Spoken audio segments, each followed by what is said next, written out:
울산시민연대 물주모임 대표로서 조남근 선생님께서 발표를 해주시겠습니다. 다 같이 큰 박수로 시작하겠습니다. 울산시는 여기 아까 소규모 때 저번에 우리 박정호 교수님 울산과학대 울산시에 지금 연구용역위원으로 참여하고 있는 분인데요.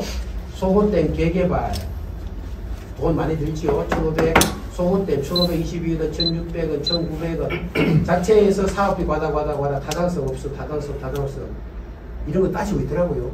학생 수 제가 통계청에 정보공개 청구해서 2011년에 11,000명 태어났는데 2021년에는 6,000명 태어났어요. 이만큼 줍니다. 50% 줄거든요. 울산시 인구가 급격하게 줄었는데 울주군 인구는 학생 취약 인구의 절반으로 줍니다. 동구는 3분의 1로 줍니다. 이런 문제가 주택정책, 물정책 여러 곳에 아직도 반영되고 있지 않나. 예, 이런 쟁점 네 번째. 이제 저거는 이제 아까 하면 생활용수와 음용수 이게 이제 토론하는 과정에서 지금은 초고도 처리해 돈을 많이 들여서 샤워하는 물, 마시는 물, 끓여서 먹는 거 다 쓰잖아요. 화장실 물.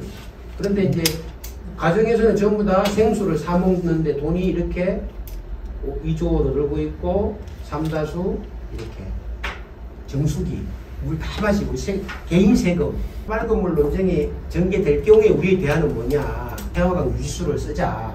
남천 작게추 하자. 이게 다운펌프장에서 하루에 10,000톤이 국가정으로 흘러가고 하루에 11,000톤이 여천천 유지수로 흘러가고 30,000톤 정도가 여기서 펌프해서 사용하는데 요 부분을 생활용수로 전환할 수도 있다. 논쟁이 그렇게 되면 울산물이 맑은 물이다 치면 물 실제 깨끗하거든요. 여기 노란 여기가 이제 대암댐인데 여기 가보면 낙동강에서 흘러들어오는 큰 동굴이 있습니다. 낙동강 우리 하루에도 몇만 톤, 아까 45만 톤 들어오는 물이 여기로 들어오는데 요 두 물을 예를 들어 홍수 때문에 태풍 때 흘려 보내더라도 여기 어떻게 물을 모아서 대암댐으로 보내고 여기 낙동강 물을 요렇게 보내가지고 흘려내리 보내면 맑은 물 논쟁이 전개된다면 요걸 쓰자 요렇게 할 수 있지 않느냐. 낙동강과 태화강 생태계가 섞일 경우에 생태계가 다른데 발생할 수 있는 문제가 있을 수 있다. 물이 섞일 때. 예,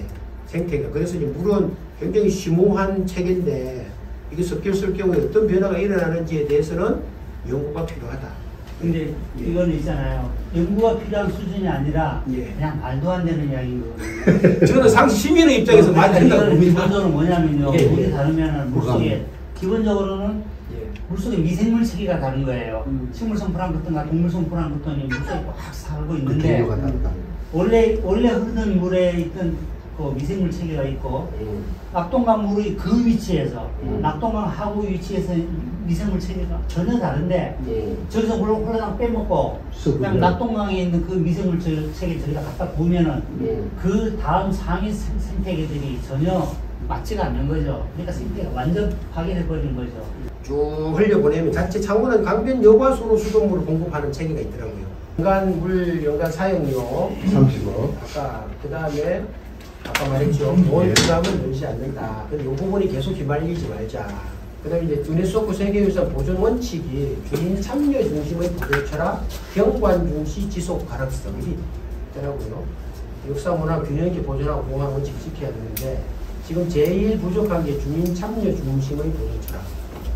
이 유네스코의 정신과 그 기준과 절차들이 우리 시민사회의 논의되는 것보다는 제가 보기엔 한 단계 높더라고요. 높아요. 배울 게 많아요. 과정과 절차와 내용에서 이 과정의 운동에서 우리 울산에 있는 문화적 기준, 시민의식 이런 것들이 한 단계 성숙할 수 있는 높은 수준의 거다라고 보여지고 그 내용이 예를 들어서 교육배로 보면은 이번에 유네스코가 몇 번째 보고서 세 번째인가요? 함께 그려보는 우리의 문제 새로운 사회를 하는 사회 교육을 위한 사회 계약 이게 나왔는데 엄청나거든요. 그 혁명적 수준의 교육적인 보고서더라고요. 200만 명이 토론에 참석하고 만드는데 이런 거 봤을 때 유네스코 세계유산 등재 운동이 그냥 세계가 알아주는 보통 우리 이런 식으로 지부할 내용이 아니다. 이 과정의 운동을 통해서 이제까지는 먹고 사는 운동에서 이제 문화재, 생태 이런 보편 가치의 문제를까지 운동판을 짜야 된다는 거죠. 우리나라 하천명이 개념이 없어요. 예. 산 이름도 취술영, 국수봉, 연화산 이렇게 되거든요. 그 다음에 두 동에 있는 물이 주원천, 그 다음에 이전천 이렇게 돼요. 이건 사실은 천이라고 붙이면 안 되거든요. 천이 모여서 대곡천, 대곡천에서 태화강 되는데 행정명 자체가 기준이 없어요. 방구천과 대곡천 중에 어느 게 맞나 이 말씀이죠? 그렇죠. 대곡천이 대곡천. 일반적이고 방구천이라는 건 없죠. 방곡천은 행정명으로는 그 지류고. 같은 말 아니에요. 행정명으로는 대곡천이고요. 그 다음에 그 방구천은 방곡천이라고 행정. 그렇죠. 방곡천. 방곡천. 방구대 프로그램에서 여기 보면은 이제 2014년부터 토론했던 걸 다 모아놨거든요. 다 모아 이게 보면 이게도 방구천이란 말이 한 번씩 나와요. 여기 이거는 이제 울산시와 문화재청 간의 논쟁인데 시민사회가 제대로 이 논쟁에 참여한 적이 있었나요? 없었죠. 그럼 이제 지금은 얼추 판이 만들어져 가고 있다. 각 시민사회단체에 이런 토론의 자리를 열어달라 하는 게 첫 번째 요구. 단체별로.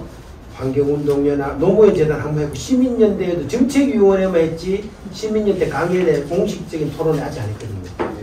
정교조도 하지 않았어요. YMCA, YWCA 이런데 이 정도의 사람의 관심은 한 번 하고 나면 생기거든요.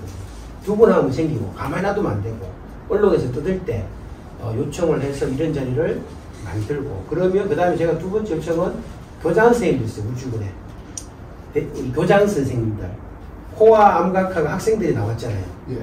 그러니까 언론에 나올 때 학생들이 거리로 나와서 캠페인을 하게 하자. 캠페인. 방구대 암각학 관련해서 프로젝트 학습을 쭉 1년간 진행하고 나와서 요 문제에 대한 토론회와 교리 캠페인을 하자. 논쟁의 시시비비를 가릴 수 있는 정도까지는 됐다고 보고 이게 몇 차례 한 바퀴 돌아야 돼요. 그 과정에서 이제 제 단체에서는 입장 발표 그냥 가만히 있는 지금 가만히 있잖아요. 어느 곳에서도 입장 발표 안 하거든요. 이 중요한 문제에 대해서 시민사회에서 발표하는 거 아직 안 나왔거든요. 뭐니까요. 가능하면 시민사회, 범시민사회단체를 조직한 연대단체를 해서 방구대 학교를 만들자.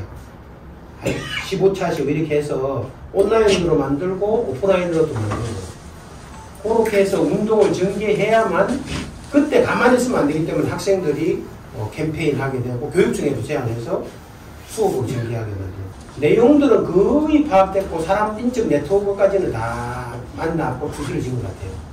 이제는 깃발 들고 나가는 건 남았는데 한 3년 정도 논쟁을 전개해요.